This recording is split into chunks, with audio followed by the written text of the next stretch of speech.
I don't think that we're out of the woods by any means. I think there are significant challenges and will continue to be challenges. There's also the lesson of history. High inflations lead to recessions, and that process could play out for a long period of time.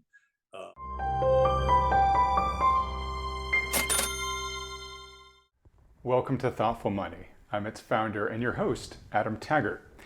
After a surprisingly strong year in 2023 for both the economy and stock markets, 2024 is off to a roaring start. The S&P and Nasdaq are back to all-time highs, and the recently released Q4 GDP data beat analysts' expectations positively by a long shot. So, are we in the clear? Is the soft landing camp being proven right? Have we been able to sidestep the lag effect that so many expected from the Fed's aggressive campaigns of rate hikes and quantitative tightening? Is inflation indeed on its way to being tamed this year? For answers, we have the great fortune to sit down today with one of the greatest living economists, Dr. Lacy Hunt, former Senior Economist to the Federal Reserve Bank of Dallas, as well as several of the world's largest global banks. He now serves as Executive Vice President and Chief Economist of Hoisington Investment Management Company. Lacy, thanks so much for joining us today. My pleasure. My pleasure. Well, Lacy, it's always a pleasure talking with you. You are going to be the keynote presenter at the upcoming Thoughtful Money Conference on March 16th. We'll talk a little bit more about that at the end of this conference. But I wanted to have you back on here. It's been a while since you and I have talked on the public side of things here. A lot of questions for you.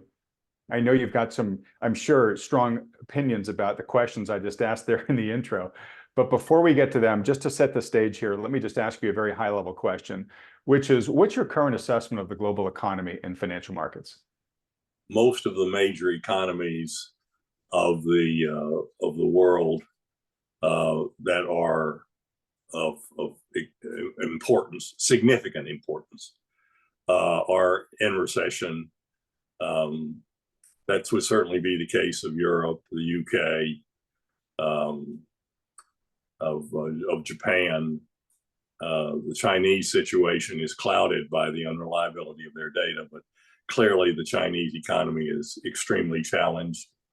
The United States economy has continued to grow, but not all of the indicators are consistent with each other. The major divergences between the two different measures of employment. One is showing a good gain over the last 4 months, the other showing a decline. In economics, one of the critical concepts is that in aggregate, what we spend must equal what we earn. In other words, that gross domestic product equals gross domestic income. Over the last 4 quarters of data, which is only through the third quarter, you have a record dispersion between GDI and GDP. GDP is up by 2.9%, but real GDI is actually down by 0.2%. A major divergence. And so there are very positive aspects. Some of the most popular indicators do indicate strength, but when you look deep under the hood, you find a lot of problems domestically. Although I think it is fair to say that the United States is doing better than any of its major competitors at the present time. Okay. Well, let me just get straight to the question then. Yeah, it's a little bit of a mixed bag in the U.S., but like you said, there's some real positive indicators there, even though there's some other indicators that say maybe things aren't quite as rosy. But big picture, are we in the clear? Did we dodge the bullet? Have we made it out of all the distortions of the COVID, rescue era with all the stimulus and all the rate hikes and the quantitative tightening? And did we manage to get through all that without falling into recession? Or is there one or several shoes to drop still at this point in time?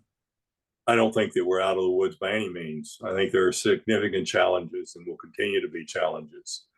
There's also the lesson of history. high inflations lead to recessions, and that process could play out for a long period of time. One of the things that's very unique about 2023 is that we had the sharpest deceleration in inflation for any year in which the GDP was rising. And in fact, the fall in inflation last year was greater than in 60% of the recessions since the late 1950s. Another critical difference is that last year we had a tremendous increase in debt, huge increase in debt. People talk about the resiliency of the consumer and how well the consumer did, particularly over the Christmas selling season and in the fourth quarter. However, this was a debt finance quarter. In the month of December, your real personal consumption expenditures were up 0.5%, but your real disposable income was only up 0.1%. In other words, 80% of the gain was financed by taking on more debt. A lot of it was financed by credit cards, and in an amount yet to be determined, there was also the introduction of these buy now, pay later programs, which are an inducement to encourage consumers to spend.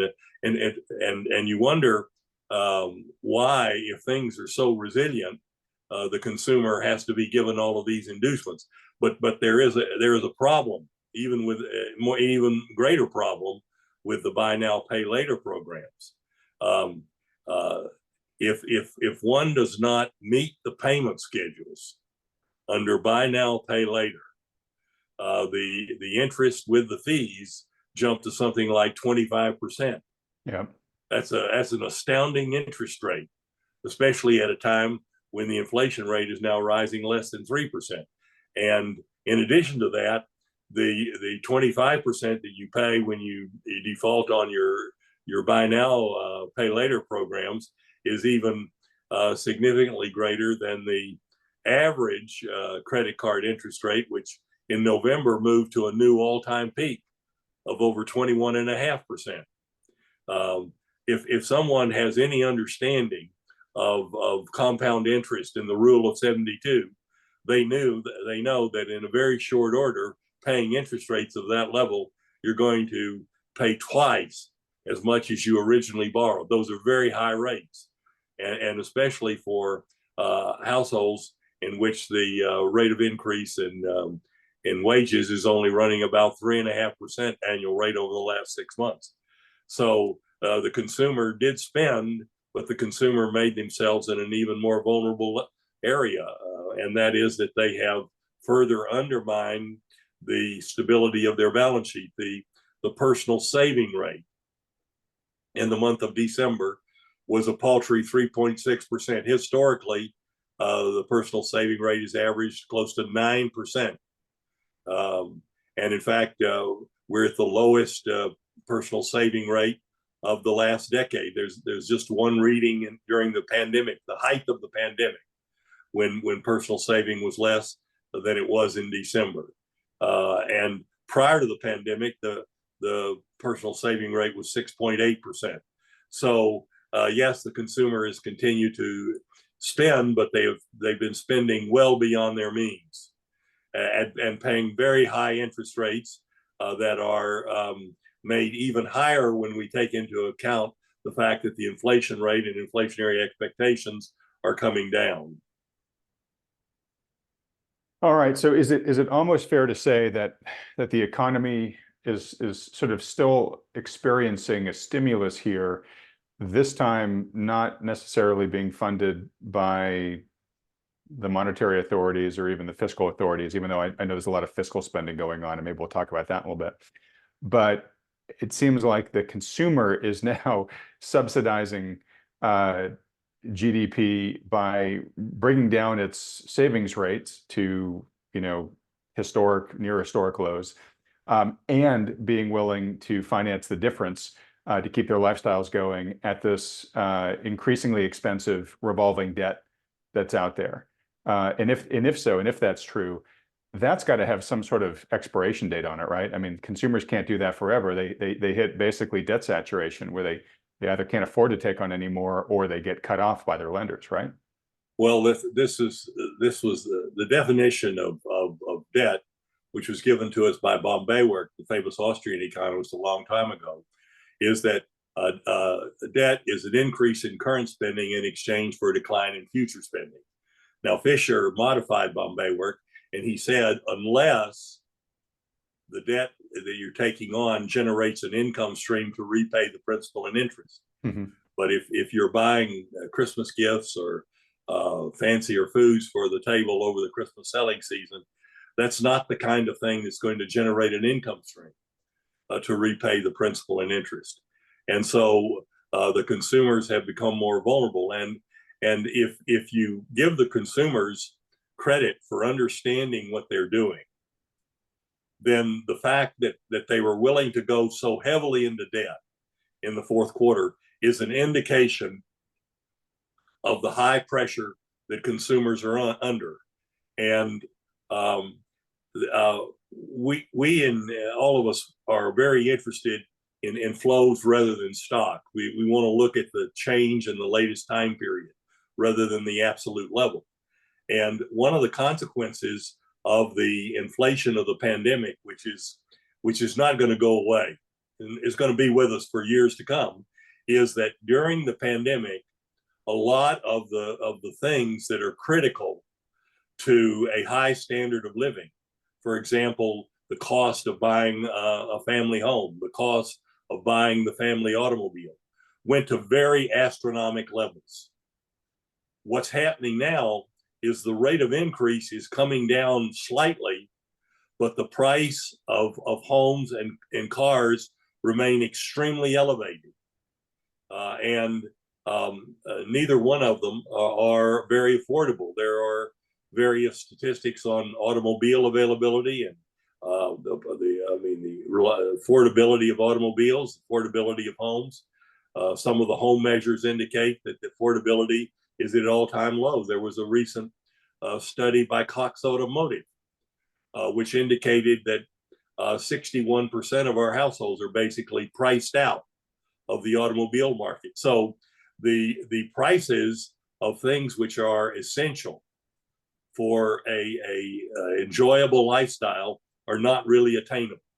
And so it's going to be a long workout process before the American household is going to be in a position to enjoy the things that they were able to enjoy significantly on easier terms prior to the pandemic. The pandemic has left huge scars on us, and those scars remain.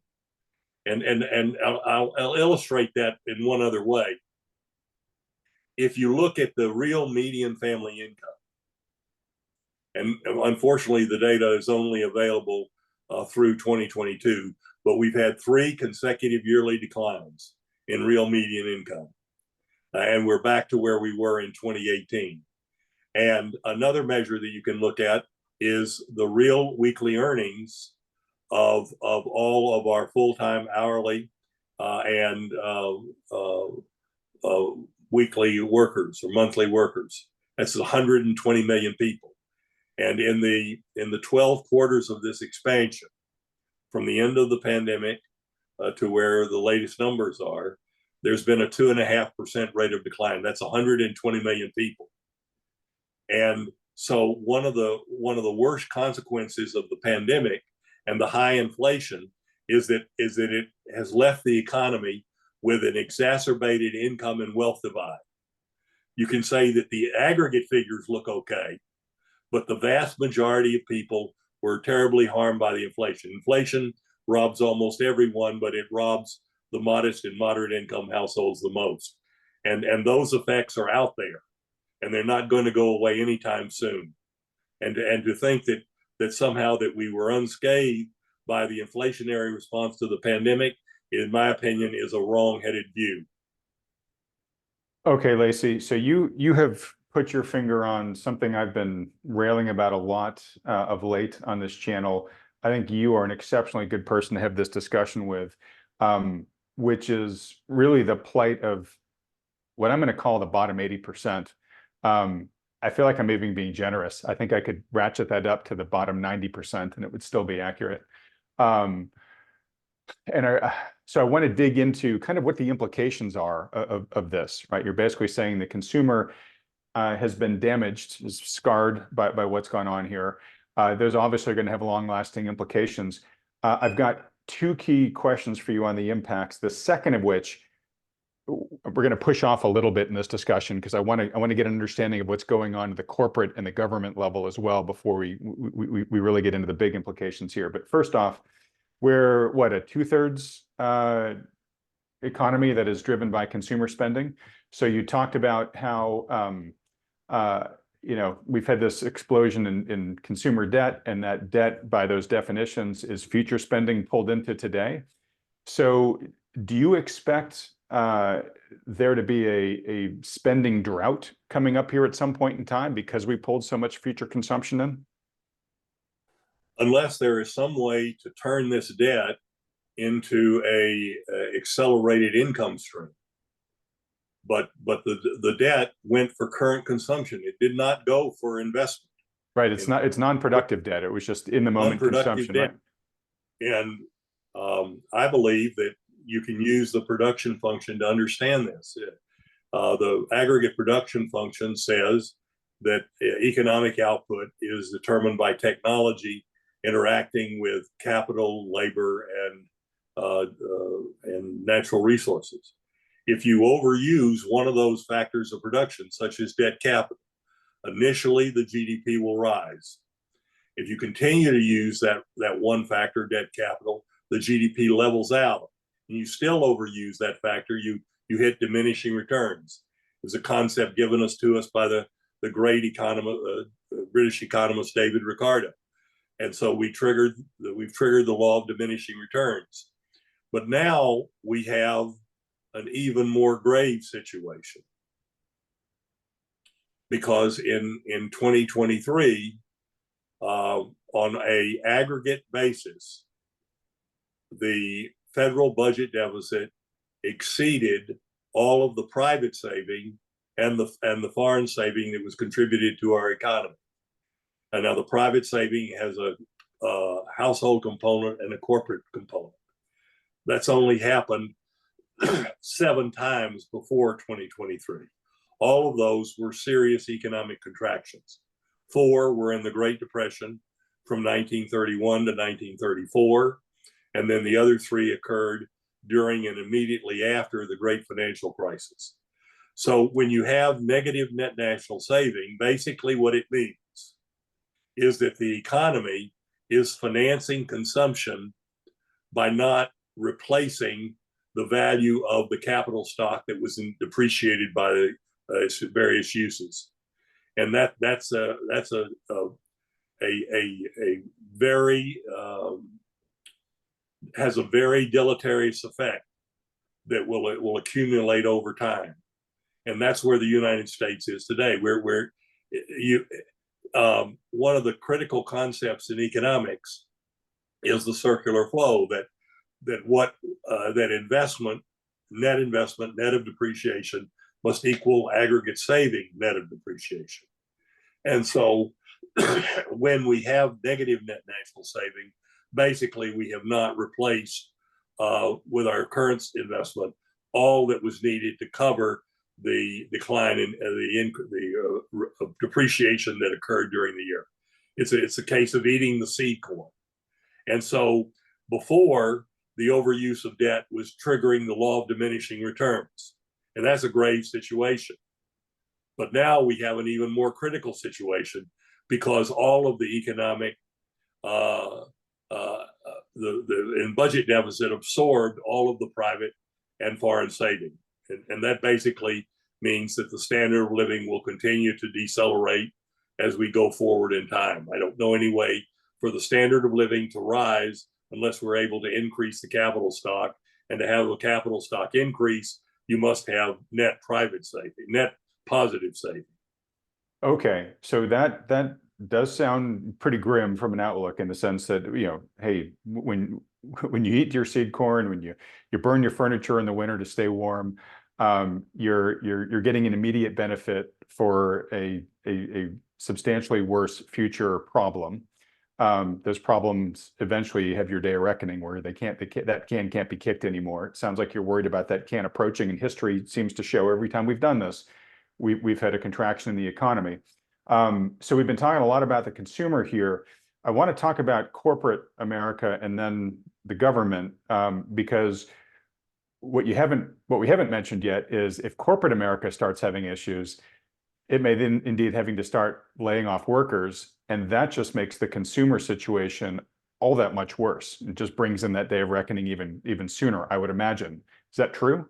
And how is corporate America doing It's right now? absolutely true. Now, we don't know corporate profits for the fourth quarter. And consequently, we do not know gross domestic income. So we know we've been given the preliminary first estimate of GDP, but we do not have an estimate of GDI. If you look at the 4 quarters ending the third, the last time when we have both GDI and GDP, both real household income and real corporate income declined slightly. In other words, the corporate sector, using the national income and product accounts, was in reverse last year. And I know this is not a widely held proposition, but I personally believe that the federal data is better. The federal government is relying upon the income tax data. If you overstate your earnings for the income tax, you're a fool, because then you'll pay more taxes. Right. If you understate your income tax to the IRS, you're also a fool, because then you could be thrown in the jail for Tax evasion, for trying to cheat on your taxes. So there are great issues as to how viable the corporate sector really is at the present time. Now, there is no question in my mind that we have a select number of very high profile corporations that are doing extremely well. There's no question about that. And they're the cutting edge of technology. We all know their names. But it's not clear that at the present time that the great success of this limited number of corporations is being enjoyed to any wide-ranging extent outside of that group. And just on that point, we have a lot of people on this channel, Lacy, that talk about the lack of breadth that the market had in 2023. It wasn't really until the very end of the year.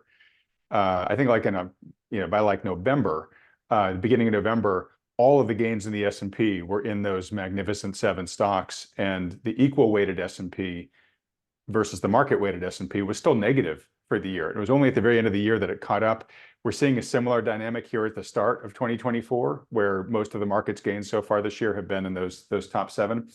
When you look at where the jobs are, they're in small to mid-sized companies. So if you're basically saying the fruits of the economic growth we're seeing right now are largely being enjoyed by a very small number of companies and the rest aren't participating, that gets scary from a job standpoint, correct? Yes, it does. And here again is one of the issues that we're all grappling. And when I discuss these data problems, I don't want you to say to think that I'm saying that there's anything nefarious here or that there is some sort of a conspiracy, but we have very serious problems with the payroll survey, which the market gives its greatest function. Now, the payroll survey has a survey component of large firms, and then it has a imputed model to pick up the growth of your small firms. And over the last 6 months of the year, all of the growth was in the imputed sector.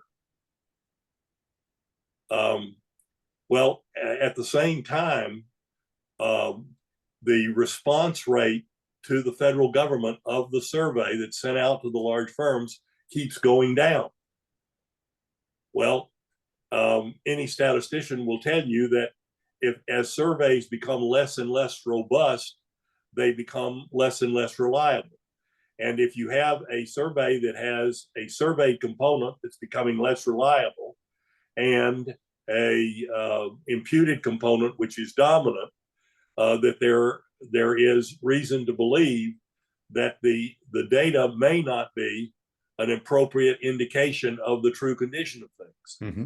Now, the household survey does not suffer from that. It's just a large random sample of all individuals out there. And it's indicating that since September, we've had a decline of 400,000 jobs. Now, if you say, well, I've got to take the payroll survey. I want to take it at face value. That's what the traders do. When they see the number, they're going to react to it. But looking at the payroll survey for face value, there are two things happening. Number one, the employment is going up. We're all well aware of that.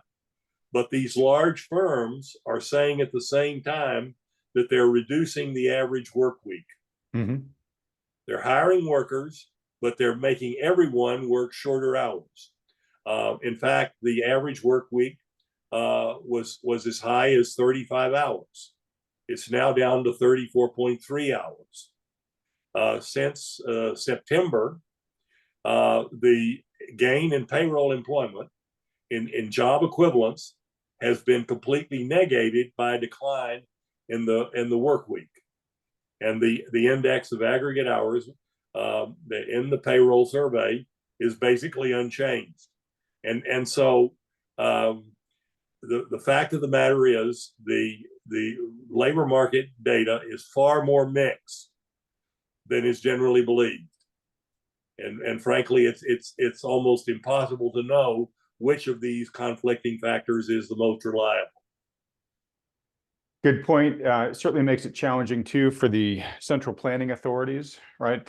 If some of their indicators are not giving them potentially super accurate information, then how can they make accurate, or how can they make good choices? Very unfortunate situation. Very unfortunate situation.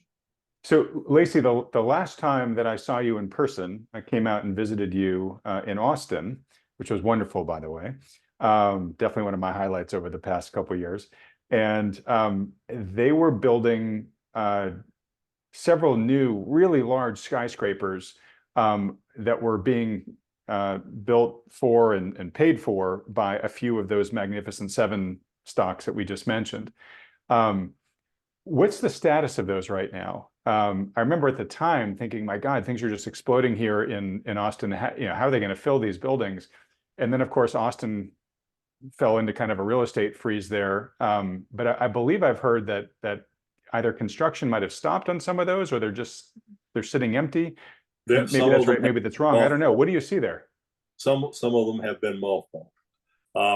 I have to be quite honest with you. I live in Austin, Texas, but I don't really look at the regional trends. I occasionally pick up something on hearsay or this, that, and the other, but I do look at the national office vacancy figures. And Moody's has a series that goes back into the early 1980s, and the office vacancy rate right now is at an all-time high. We're not just overbuilt in Austin, Texas, but the office market is overbuilt on a nationwide basis. I think there's a considerable excess supply there. Right. And it's going to take time to work it off. Right. And we're seeing a bloodbath in commercial real estate right now as a result. And of course, work from home did actually change some things, probably in a permanent way to a certain extent, even though there's a back to the office movement growing now. My point was simply to say that these big engines of growth, even they themselves are sort of ratcheting back some of their hiring plans that they had even just a year or so ago. And in fact, a number of the layoffs that have been announced in January this year have been from a lot of those big names. Well, so yes, they're not immune to this. Yeah, information here that I can share with you. We follow the work done at Piper Sandler, Nancy Lazar, and her outstanding team, and they keep track of these layoffs, and they've jumped rather considerably in the last month and a half. Now, the layoffs don't necessarily translate into reduced headcount immediately, because when you're a large firm, you have to issue a warn notice. You have to give your workers a 60-day notice, and also in most of these situations, I would say nearly all of them, they give severance. So from the time of an announcement, it may be 3, 4, 5 months, or possibly even longer before the layoffs actually translate into lower job opportunities. But the Piper Sandler folks do an outstanding job of counting these layoffs, and they clearly have risen substantially, and we've seen them, according to Piper Sandler, from very prestigious names. All right. So back to my earlier point of, if we get into enough of a contraction where we start seeing layoffs, akin to the way we've seen in previous downturns, where we're getting hundreds of thousands of jobs lost per month, that could be a real game changer on the worsening side of everything you have just talked about to date with all the consumer spending challenges, correct? And it also suggests that firms, regardless of the fact that they want to hold their price levels, in this environment where income is so far under the rate of increase in spending, that they're going to have to find ways to induce the consumer to buy. And how do you induce the consumer to buy? Well, we use the trick of buy now, pay later, but there's going to have to be price reduction. And so in the current situation, it could simultaneously lead to a less vibrant labor market very quickly, but it will also serve to put further downward pressure on the inflation rate. Okay. And that's a question I can't believe we haven't even had yet, which is where do you see inflation going? I'm going to presume you probably think it is not going to be a big issue going forward, because I know in the long run you've had a very deflationary bent in terms of what you're really worried about in the long run. Before we get to there, a couple quick questions, but one observation. I'm anxious to give you my answer, but let's go. Yeah, no, I'm sorry. There's just I'm trying to make this somewhat linear, but it's so challenging because there's so many great things I want to get like sidetracked with you on. But I think so. I agree with you. I was just at a conference this weekend, and I basically said, look, there's so many factors going on, but I think that the escape release valve, like the pressure release valve to all this, is eventually going to be price. And I was making that comment mostly in terms of the housing market, but I think you just made it in terms of the general economy, right? And it sounds like humans being humans, Americans being Americans, will try every bad idea before, at least corporate America will try every bad idea it can before it actually has to bring prices down. You talked about buy now, pay later. I want to just mention one thing I just learned of the other day. It's called earned wage access. And it's these companies that basically say, hey, if you want to get what's coming to you in your paycheck, but a little early, we'll lend it to you, right? And it's sort of a new fancy dressed up version of payday loans, right? And here's the catch, and I'm quoting from the article here. Quote, in some cases, high fees and frequent use can translate to an annual interest rate of more than 330%. So it just shows you, there's just these terrible false solutions that we're going to toss out there. I'm afraid a lot of people didn't look at the terms of the buy now, pay later schemes. There are substantial penalties on them, and the rate goes very high if you don't pay on time. I think, honestly, Lacy, that is probably one of the most predictable headlines of later 2024 is, all of a sudden we see massive defaults on buy now, pay later, and who could have possibly seen this coming? I think, sadly, it's those folks like you who are just looking at this and saying, this is a disaster waiting to happen. You're basically pushing a toxic non-solution on the people who can least afford to get victimized by it. Yeah, it's... But my outlook, can I answer my outlook on inflation now? Please do. Okay. To me, I like to stick with the basics. And the basics are inflation in the final analysis is too much money chasing too few goods. Well, what do we have today? Production has been restored. There is tremendous excess capacity in Europe, Japan, China. The amount of excess capacity in China is impossible to know. Okay. Hey, sorry to interrupt. I just want to underscore the point you're making here, Blade, which is this is the inverse of what we saw in 2020 that created the cost push side of the inflation that we dealt with, right? Yeah, you had a massive inward shift in the aggregate supply curve. Now the aggregate supply curve is shifting outward. The major focus, of course, of China is to try to export their way out of their very dire domestic conditions. And by the way, their inflation rate is falling because their economy is so weak, which means that that will be translated into lower selling prices in the United States. But in the United States, not only do we have an increasing availability of goods, we have increasingly too many goods, but the Federal Reserve has served to create an unprecedented or virtually unprecedented monetary contraction. As you know, I like to look at other deposit liabilities as being a superior measure of money. Yes. We have a record decline for the last 12 months, the last 24 months. The 3-year decline is the greatest for any 3-month period, except for immediately after World War II, when there were a lot of special circumstances. M2, if you prefer that, shows a very similar trend to what's happening to ODL in real terms. So what we have today is we have too many goods and too little money. And that's the basic definition of falling inflation. And I think that the debt problems that people have mean that they're going to have to try to force the businesses to cut their prices, which they don't want to do.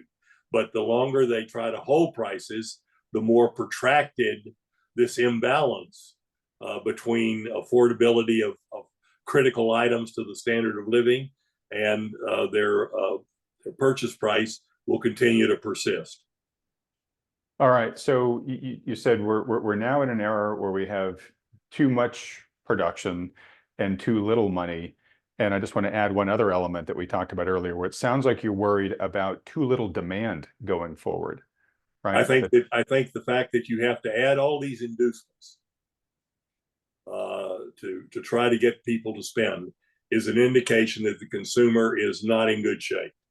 I do not buy the argument the consumer is resilient. He's been induced, he's been given incentives to buy, and he's taken the bait. But it's not to his best interest to have done what he has done. And I guess when the chicken comes home to roost from those choices that he made that were not in his favor, buy now, pay later being one great example of that, it will impair his ability to purchase more in the future, right? It will cause him to retrench. That's the standard definition of debt. And this is a minor technical point, but the businesses apparently thought that these various inducements to spend in the fourth quarter would be greater than they actually were. And there was actual inventory building in the fourth quarter, which means that the inventories now, rather than being very lean, are higher than what the corporate sector anticipated that they would be at this stage of the game. Got it. So, we're a step closer to seeing price go down as they have to try to move that inventory at some point in time. All right, so here's one question we haven't touched on yet on the corporate side, which is how concerned are you about the maturity wall of debt that's building here, right? That corporations have been, in large part, wisely, luckily, sitting on balance sheets where the debt they took on was taken on when debt was far cheaper than it is today. That is beginning to come up for maturity. And even if Powell delivers on what he's guiding the market to, if he delivers on 3 rate cuts in 2024, assuming they're all quarter point rate cuts, it brings the cost of debt down a little bit, but still a lot higher than the debt that's sitting on the books. So how concerned are you about this in terms of impairing corporate profitability and then forcing corporations to cut costs, including and quite likely, probably, perhaps laying people off? Okay, well, whenever you have extreme monetary stimulation, extreme monetary excess, when you have very low rates of interest, very high rates of monetary growth, that you also have excessive risk taking. And that was clearly the case in 2020 and 2021, and perhaps even in the early part of 2022. When people were taking advantage of those rates, the credit standards of the business sector were considerably better then than they are now. Mm-hmm. And as a consequence, the borrowers face two problems. Number one, the AAA rates are higher. The overnight financing rates, the SOFR rate is higher, but the credit standings of a lot of corporations is far weaker. And so these loans will be rolling over. And what we don't, I've seen numbers that indicate that approximately $1 trillion of corporate debt will mature this year. Mm-hmm. I've seen similar. Something in that ballpark. What we don't know is the schedule. How much is in February? How much is in March? And so forth. And the Federal Reserve is currently on a path of a very slow pace of reduction by small amounts at several discrete intervals. But there will be a lot of folks in February that will need relief in February. And there will be more folks that will need relief by March and so forth. And so it's not just a cost factor. Cost is going up, but a lot of the people that were making the loans under the highly favorable conditions in 2020 and 2021 are not going to be willing to roll over. Mm-hmm. And we already have seen cases of both office buildings and apartment units that have gone into bankruptcy because they were not able to roll over financing that had been put on. And sorry to interject, but just like 48 hours ago, the largest hotel in San Francisco, out where I live, so it's the size of a city block. It's the largest hotel we have out here. The owner just jingle mailed the property. We've even had a very popular apartment unit. The builder had two different properties, one not very far from where I live. I can drive there in less than 10 minutes. In a very good location, very desirable area. And they had favorable rates, which they could not, and the credit rating of the borrower had deteriorated, and they simply could not. And moreover, in the case of this particular builder, the rents in this area, even in Austin, Texas, are coming down. In fact, there's indication that, contrary to what the Bureau of Labor Statistics says, that apartment rents are coming down nationwide and have been now for several months. So the heavily leveraged projects are under pressure from falling rents or revenues, and also the fact that the rates are higher and the credit ratings are lower. Okay. Gosh, there's so much I want to talk with you about on this. One just add on here to get your thoughts on it, if you have any, is what I've heard too is that, CFOs, I mean, they're not idiots. I mean, they loaded up on cheap debt while they could. They now see the maturity wall coming, and they're going to brace for impact, right? In other words, they're not going to wait until the debt matures at a higher rate and then say, okay, what cuts do I want to make? They're going to start making cuts a quarter or 2 quarters out in advance, right, to try to cushion the impact. So to your point, we don't know what the schedule is for 2024, but we know that the further we get into the year, more and more companies are going to start making cost-cutting measures to brace for impact as long as rates are still up in the territory that they're at right now. So, it's not necessarily like we're going to have to wait to the end of the year to see what actions corporate America takes. We're probably going to see it happen in real time in front of us. And as you've already said, we're seeing some of these properties we all know of cases that have already occurred. Yeah. And but I guess you expect it to get worse. The magnitude of those measures to get bigger as the year goes on. Bankruptcies were up 30% last year, and very substantial. Even in the corporate and household, with both sectors, we've seen a huge increase in consumer delinquency rates. It's interesting that the businesses were making consumer credit, the banks and the businesses were making consumer credit more available, although more costly, but more available, even though the delinquency rate on all of the consumer loan categories, with the exception of student loans, have doubled over the past year. We're going up, yeah. And so that doesn't really describe a consumer that's in good condition. They're spending, but they're falling behind on their loans, and they're actually taking on obligations which are not justified given the high level of interest and also the rate at which wages are currently increasing. Okay, so we've talked about the consumer, we've talked about the corporate fleet. We haven't really talked about the government and central planners, and we're not, because that's going to be, I know, a big focus of your talk for the conference. And for time reasons too, I mentioned earlier I had two questions for you around the consumer, and we answered one of them. The second one was the following, which is, what does history tell us when we have this? You get to a point where, like I said, the bottom 80% or the bottom 90% are really starting to struggle hard, and they get to the point where they're getting dispirited, they're getting angry that the spoils of the economy are over concentrating into the pockets of a smaller and smaller group of elites, and they're really beginning to lose faith in the social contract that, you know, if I work hard, I'm going to be able to get ahead. I have a huge worry about this, the toxic effect of basically the vast majority of the working populace just basically throwing in the towel and say, there's nothing in it for me. I think nothing good comes from that when your society gets to that situation. I'm not saying we're there exactly right now, but I see the trajectory heading that direction. And I don't see a lot of signs of hope, at least from what I see, that we can avoid that, or that we're going to make the right decisions to avoid that. So if you share that concern, what does history tell us when we get into this danger zone? I do share that concern, and I'm going to give you some numbers that I use.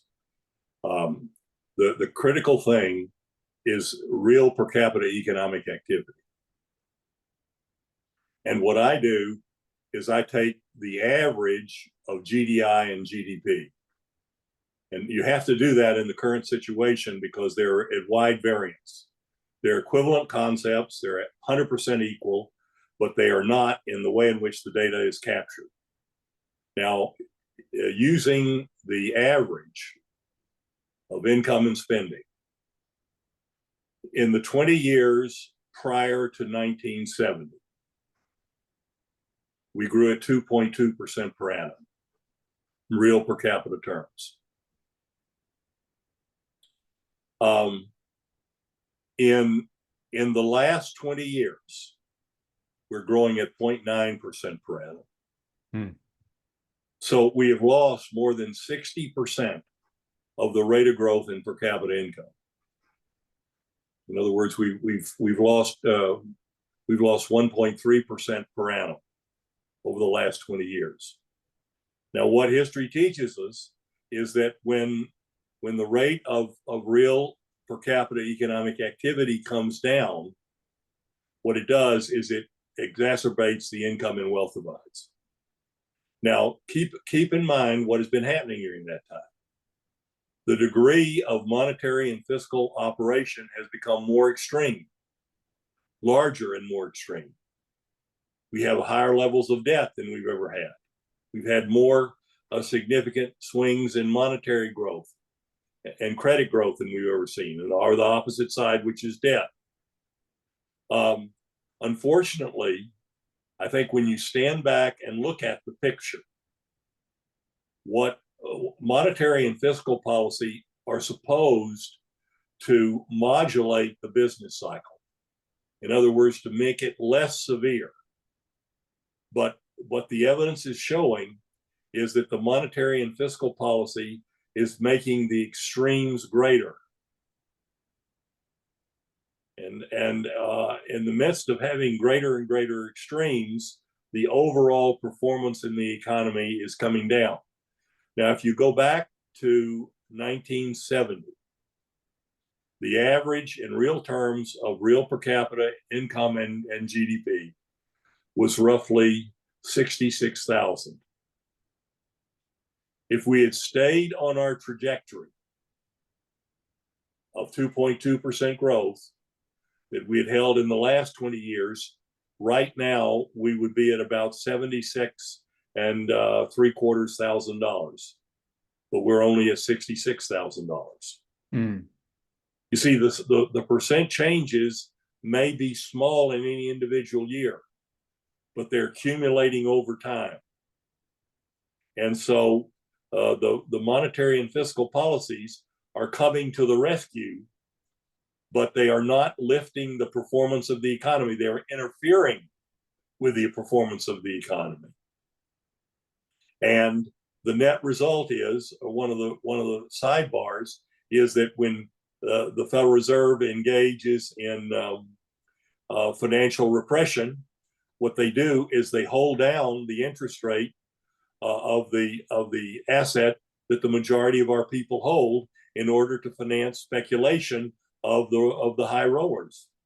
When governmental policies induce high inflation, as they did during the pandemic response, the burden of the high inflation falls on those that are least able to protect themselves. Right. And sorry to interrupt, but just to add insult to injury, when that intervention creates speculative bubbles that then burst, the perpetrators are the first usually to get bailed out. That is correct. That's been a very unfortunate aspect. But then when you bail out perpetrators, then you come to their quick rescue.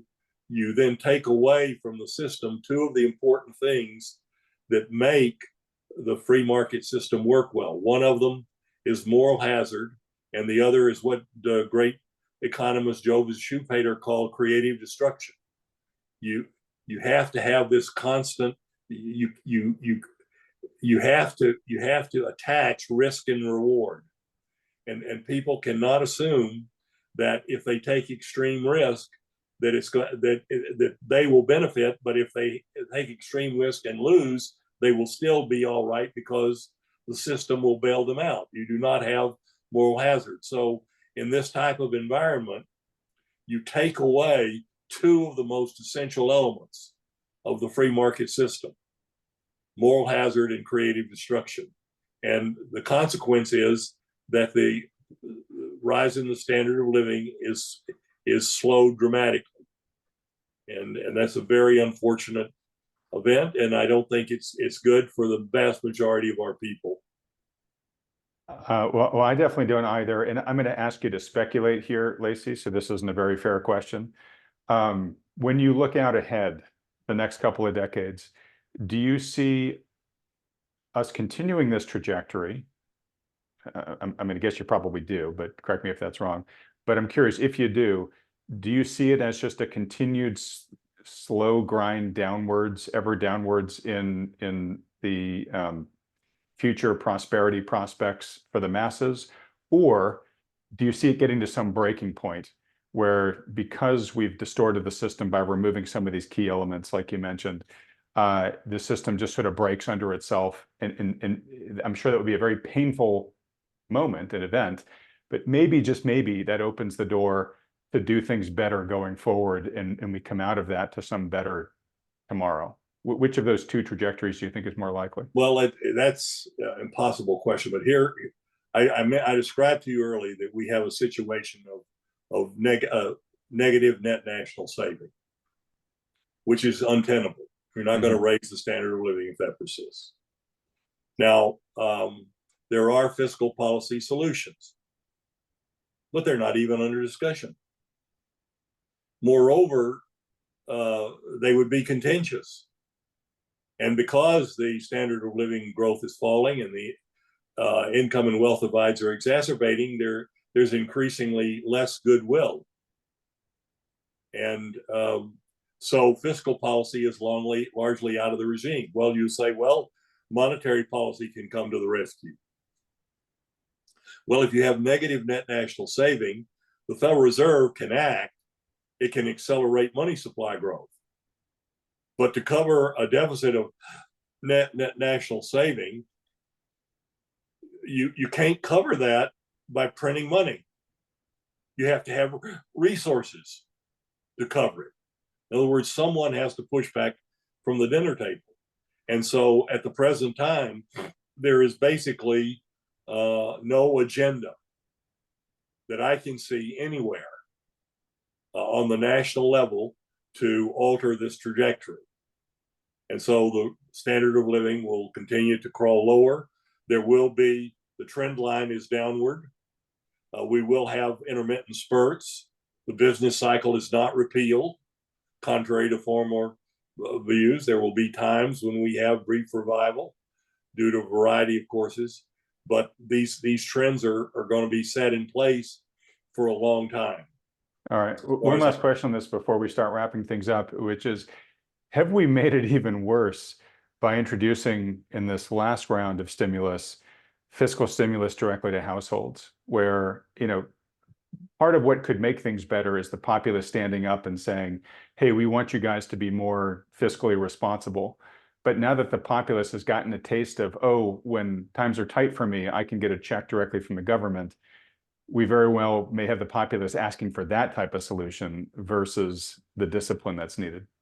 Well, one of the elements in the picture is that if there any major fall hits the economy, that they will bring out the big guns again and induce the inflation. The inflation will not be untenable, and then they'll have to correct it. In other words, all this will do is it perpetuate these increasingly violent cycles, but without actually improving anyone.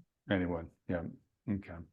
All right. Well, look, Lacy, it's always such a privilege to get to exchange ideas with you. It is a huge privilege that you're going to be keynoting the Thoughtful Money Conference on Saturday, March 16th. Could you just give just a couple seconds, Lacy? Because what we didn't talk so much about in this conversation is kind of the headwaters of the problems, right? Or the headwaters of what drives the economy, which is the decisions made by the central planners, and whether it's on the monetary side or the fiscal side. I know from your past keynotes, you have just a master's level presentation of charts and all sorts of economic indicators that you look at to try to see where the puck is going at the macro level.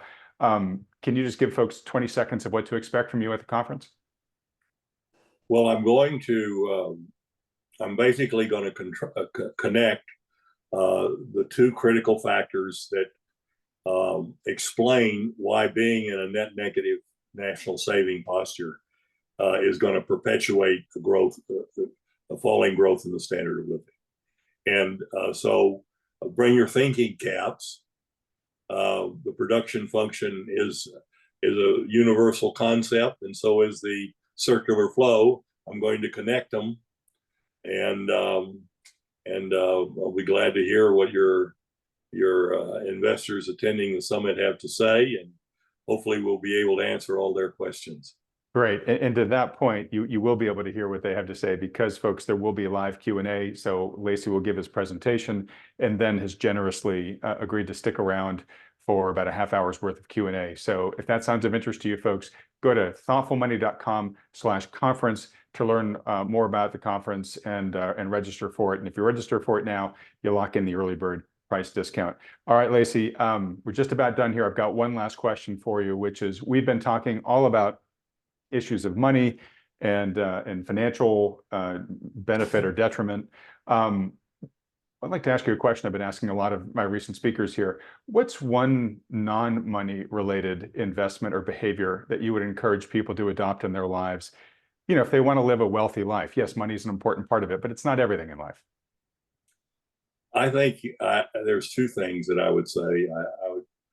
I've tried to live my life by the golden rule: do unto others as you would have them do unto you, and to be as truthful as you can. And in economics, that's a really hard thing to do.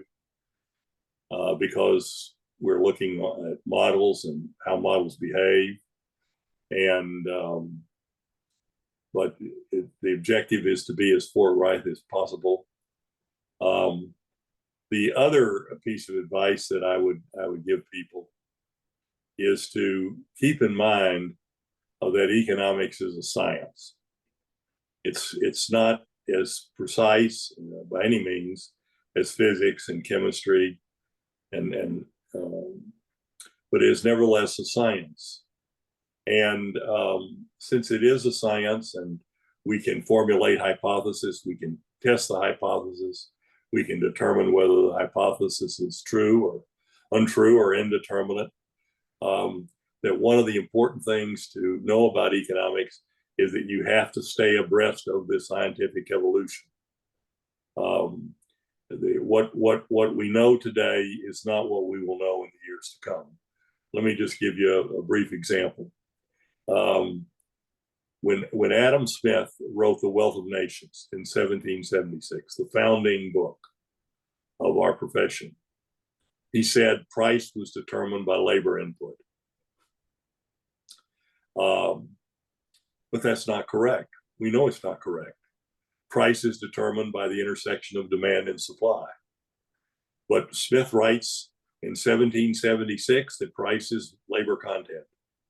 It's not until 1870s that William Stanley Jevons gives us the concept of a demand curve, a downward sloping demand curve. In other words, the law of demand is the price of a good goes up, the quantity demanding falls, and vice versa. And it's not until 20 years later that Alfred Marshall says that it's not just a matter of the demand curve, but it's a matter of the intersection of demand and supply. We think that's a basic concept, but we didn't grasp that all at once. And there have been many profound technological innovations and advancements in our study in economics since I was a student, and there will be many more in the years to come, and perhaps some of them that I won't even be able to imagine. So stay abreast of the field. It's ever changing. Very good answers. Stay open-minded, stay curious, stay hungry for understanding how thinking is evolving.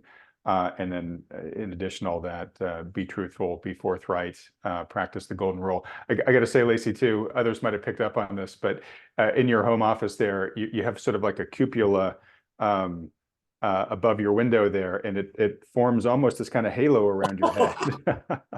So very appropriate for your guidance here. I also want to say thank you so much. I know you soldiered through this discussion with a nasty head cold. You really left it all on the field today for the Thoughtful Money audience.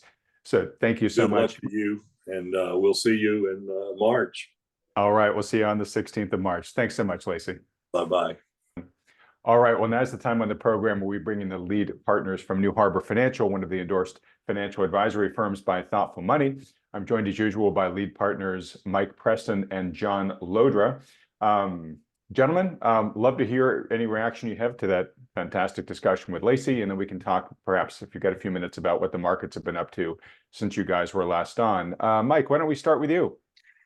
Thanks, Adam. Well, Lacy's a legend, and yeah, I see why you have him as a keynote speaker in your annual conferences. He's a legend. He's been doing what he's doing for a long time at Hoisington Investment Management. He's authored a couple books, and he has an incredible grasp on the economic side of things and on the treasury market. So it's really a pleasure to tune in and hear all of his thoughts.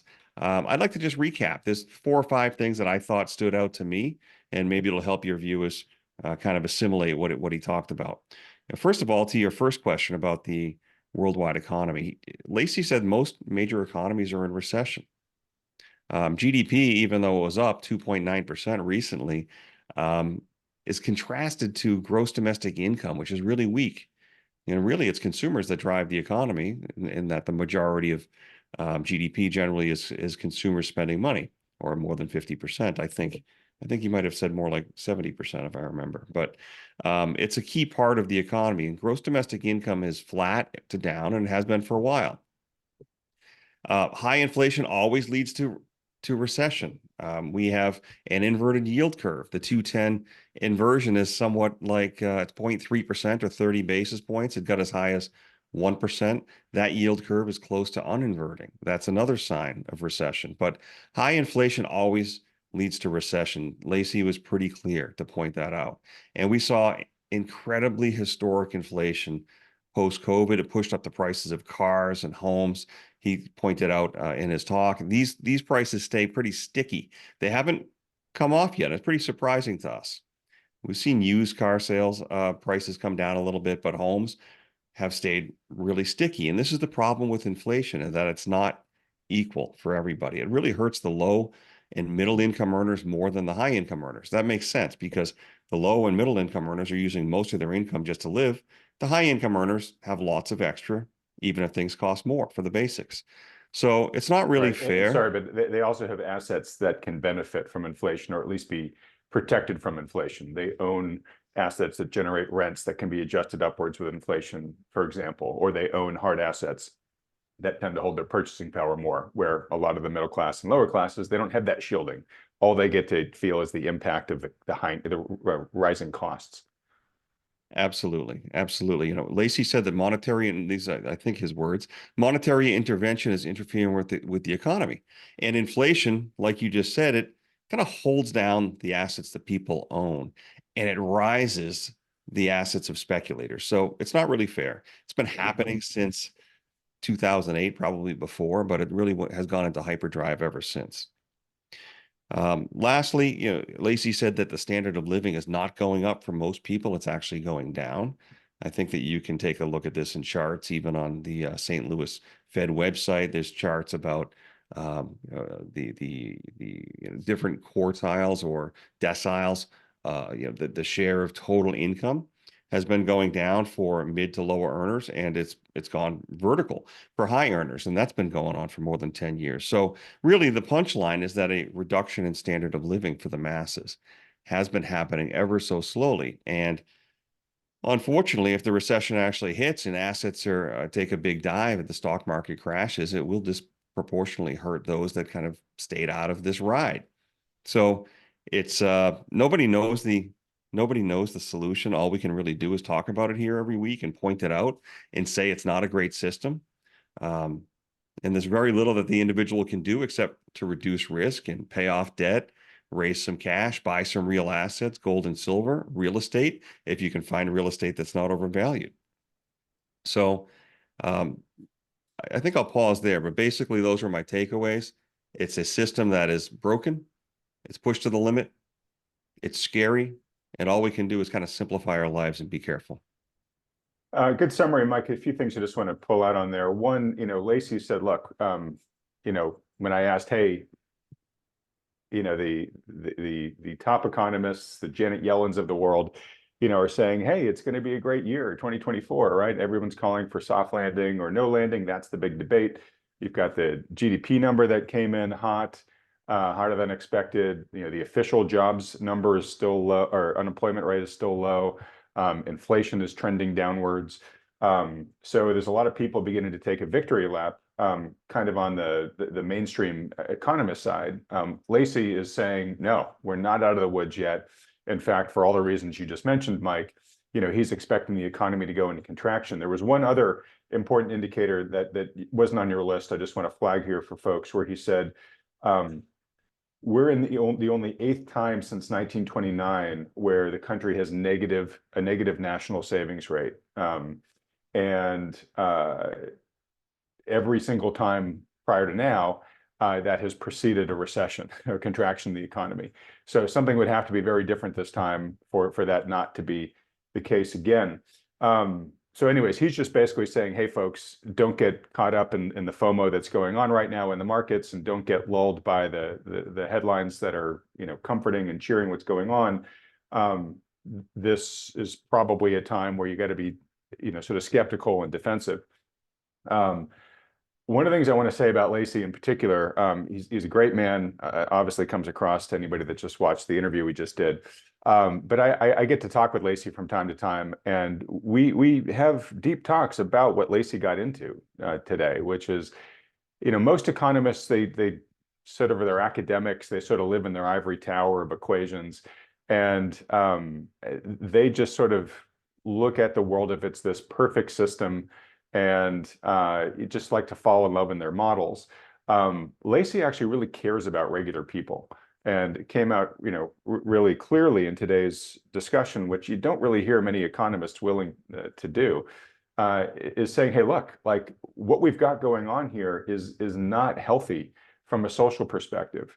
We are basically eroding prosperity for a growing amount, for a majority and a growing majority of our populace. And you heard me kind of press around with him a little bit on like, well, what does history say when that happens in the past? And basically his shorthand to that is nothing good. So I know that he is concerned at the heart level about the plight of the majority of the American populace. And sadly, I like me, I tell him, look, Lacy, I don't see a lot of hope. Like I'd love to be able to point to a few things and say, oh, well, this is how we're going to actually avoid a bad ending here. Here's the reason for hope in the story, where the bottom 80%, 90% starts to fare better, and we get more into balance, and we get to put into reverse this wealth gap that's going on. I just don't see that, and sadly, neither does he. So I want to just underscore that a man as erudite and experienced as Lacy doesn't yet see the solution here, or at least the solution that avoids a lot of pain. Yeah, maybe the system really cracks under its weight at some point in time, and when the dust settles, we make smarter decisions. But man, that's going to involve an awful lot of pain here. So I just wanted to underscore the fact that this great economist who could just sort of act like all the other academics, is basically saying, hey, folks, we really need to be concerned here. So on that depressing note, John, let me hand it to you. Yeah, thanks, Adam, and great to be with you again here. I really like Lacy. He obviously has a encyclopedic command of the economic data and cycles, and he just seems like a genuinely good guy. I loved his parting words of wisdom about the golden rule and humility. He talked about how economic models and theories that in their time were rock solid dogma have come to pass because there's been innovation, and it scares me a little bit. Innovation in the economic science. For example, 100 years after Adam Smith's Wealth of Nations, it wasn't until 100 years later that the whole concept of supply and demand as a determinant of price came into being. So it's good that he recognizes that economists are fallible, and their dogma is not always right on. That scares me too, because if the last decade is any guide, from our vantage point, the central bankers have all but thrown away the rules. They threw away things like the Taylor rule and have really just been shooting from the hip. And then you get theories like modern monetary theory. So I think there's a positive and a scary element to this idea of innovation from an economic model standpoint. But look, we here at New Harbor, Mike and I and our team, we're managing money for people, and this money has real important purpose in their life, not only to fund their lifestyles, but hopefully be a source of pride and safety and stability in their lives and what is otherwise a pretty uncertain world. And so we work really hard to take in a lot of perspectives. Certainly the economic cycle and economic data is important stuff. Here we are today on, I think this is going to air the next day after we report it, Adam, but here we're waiting on yet another Fed announcement and policy. So it definitely drives markets and markets reactions. But from a day-to-day and a true investment management standpoint, economic data and cycles aren't really good timing tools, right? Just like valuations aren't, but they set a very important backdrop on which we guide our investment decisions on behalf of clients. And I think it's really fitting to think about things as we do, like a football game. Our job in some ways we think is like that of a football coach. We need to determine what team is on the field. Are we putting the offensive team on, or are we putting the defensive team on? And I did a video about a week ago on our own YouTube channel that gets into more depth of some of the indicators. But bottom line is there are times in markets, despite what the economy is saying. In fact, if you look at a long-term chart of the S&P 500, for example, and look at it relative to recessions, the market almost always peaks like right before a recession is declared, as if the market has no ability to foresee it, right? So Sorry to interrupt, but this is the famous conversation I've had with Darius Dale, where, you know, basically the party gets to its you know, its raging apex right before the cops arrive. That seems to be absolutely. what happens with the S&P. No, that doesn't mean the economic data and being aware of it isn't important. It's really important because the consequence on the other side of those peaks is what is baked into the cake. Just like valuations bake that into the cake. But what it does is sets a backdrop of the tone or the kinds of plays. So we can be on offense, so to speak. And just like and we're about a week away from the Super Bowl, so this is a great timing to talk about football. Oh, and by the way, here's a sentimental indicator. I just saw the record high prices for Super Bowl tickets. So if people are looking for signs of excess, just look at where Super Bowl ticket prices are right now, record highs. But anyways, you know, we can be running offensive plays, but just like a head coach, if your team has its own back to your own goal line, you're going to run some pretty darn conservative plays. You're not going to do some risky screen passes where it's an easy interception for the other team to step, you know, 2 yards into your end zone. You're going to run certain kinds of defensive plays, and it might be that you keep, you know, just the real, you know, short term, you know, looking for 2-yard gains, not you know, breakout plays. That's what our suite of indicators, valuations, and some of our shorter term technical indicators. We got a whole battery of technical indicators we look at that, you know, helps us build a kind of a weight of the evidence assessment. And again, I talk about it in that video on our own web YouTube page. But so you know, that's where you know, valuations and economic data come in. It doesn't necessarily say we're on offense or defense. It just kind of flavors the kinds of plays we'll run. So what does it mean right now? Well, we're underweight equities. We have about roughly 40%, give or take, in equities right now.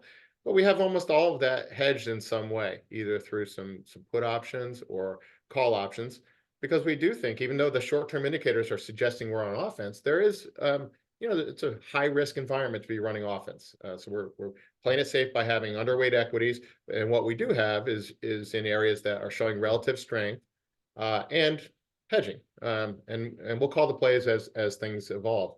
But let me just share a chart here to kind of put things in perspective, because valuations do matter in the end state. And you know, I'll just like to flash up a current long-term chart of the Shiller PE ratio.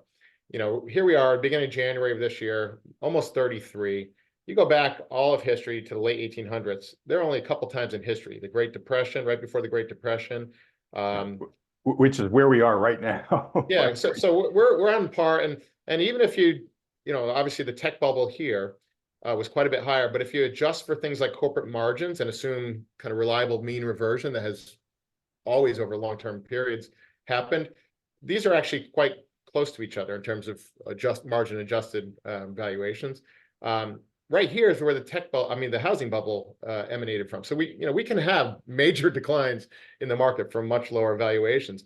But let me just show you kind of the next chart just shows a kind of a real world scenario of, it's very simplified, of course, but I just want to kind of drive home for folks that are sitting very, very heavily invested, maybe passively, and thinking that, hey, it's just about closing your eyes and riding off into the sunset. This shows that what you know, investing at high valuations can do in terms of devastating a retirement income scenario. So this just shows two scenarios. 1982, where we had Shiller PE of 7, you know, generational low in the Shiller PE, versus 2000, the tech bubble, at over 42. And these are the actual returns in the S&P for the next 15 years. And this just simply shows if you started with $1 million and experienced these kind of annual returns and took out an inflation adjusted 5% withdrawal rate per year. So the first year is 50,000, next year is 51,000. You know, in this scenario where you have starting low valuations and consequently very strong follow-on returns, average return of about 13.3% over that 15-year period, you know, you can sustain these withdrawals, and look at this ending value keeps growing because you have this really favorable valuation environment where you're investing.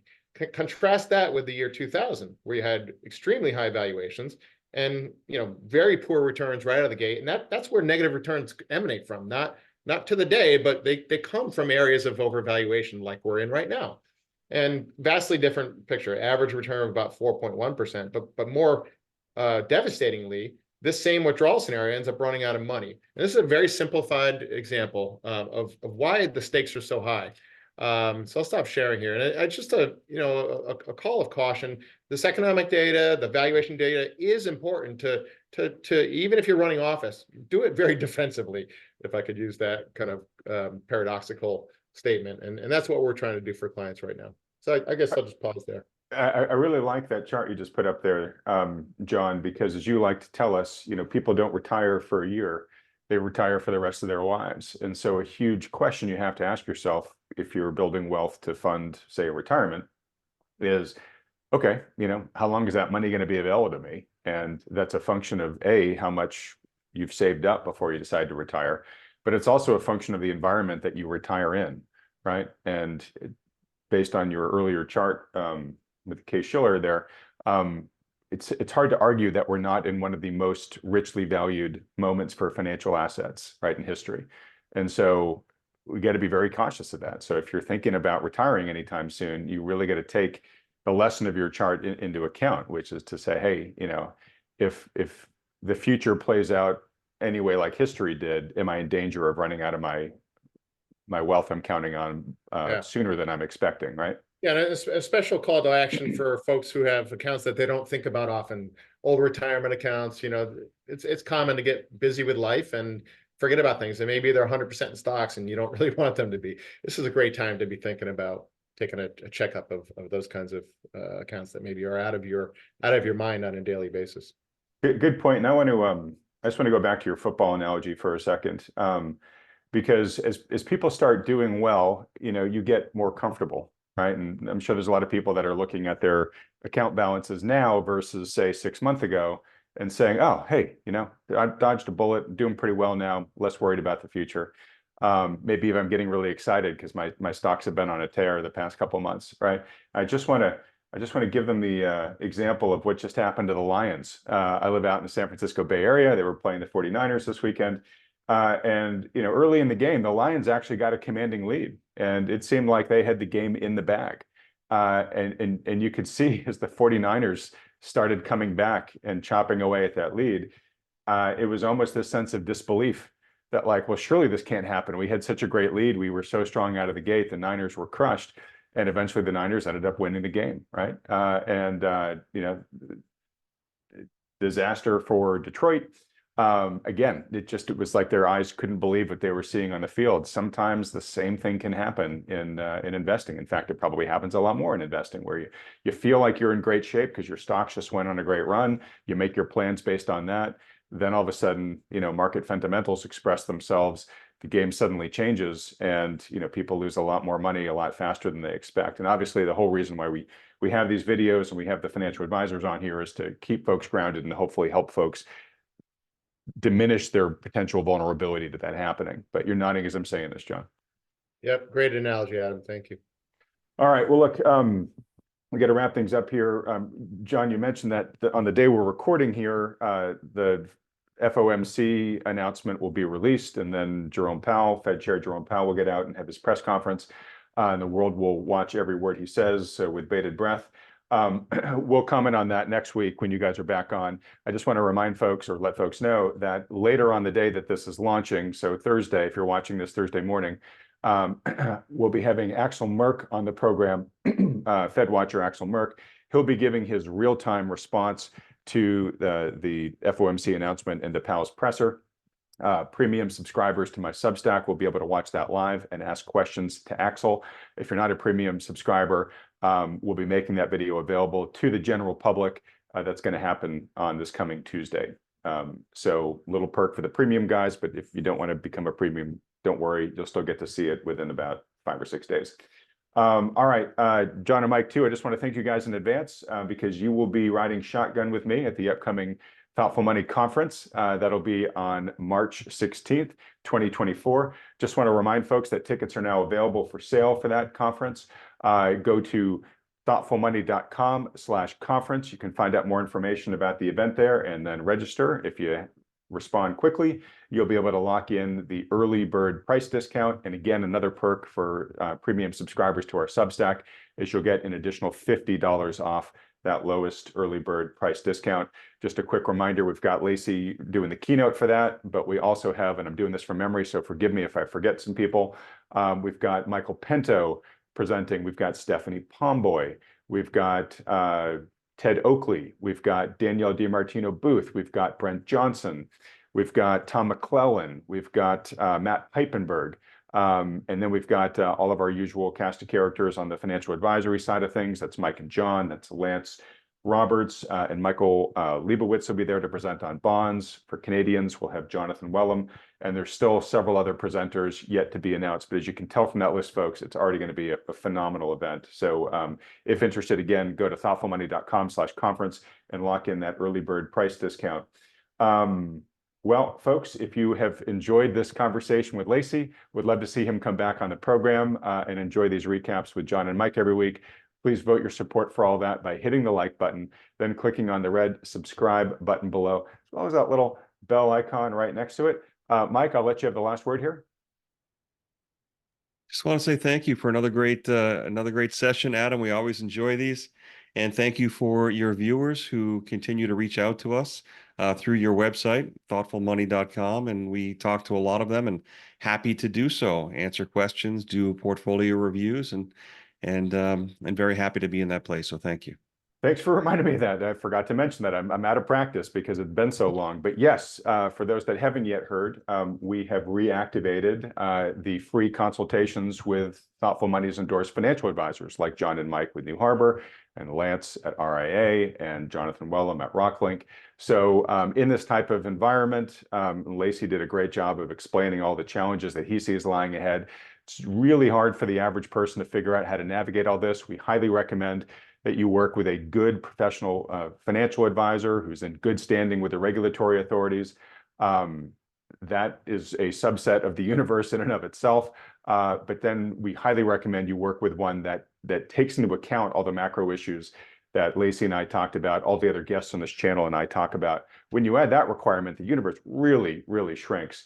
So anyways, if you've got a good one who's doing that for you and being a good steward of your wealth, great, stick with them. But if you don't, or would like a second opinion from one who does, maybe even John and Mike themselves, consider scheduling a free consultation with the financial advisors that are endorsed by Thoughtful Money. As Mike said, to do that, just go to thoughtfulmoney.com, fill out the short form there. These consultations are totally free. There's no commitment to work with these guys. It's just a public service that John and Mike and our other financial advisors offer just to help make people more informed and help them make better decisions. You can take that information and you can take a DIY strategy yourself. You can bring it to your existing portfolio manager if you want, or if you like what you hear from these guys, you can continue talking with them. But anyways, John and Mike, always a pleasure. Thanks so much for doing this with me every week. Everybody else, thanks so much for watching. Goodbye for now, Adam. We'll see you next week. Goodbye, Adam. Thanks.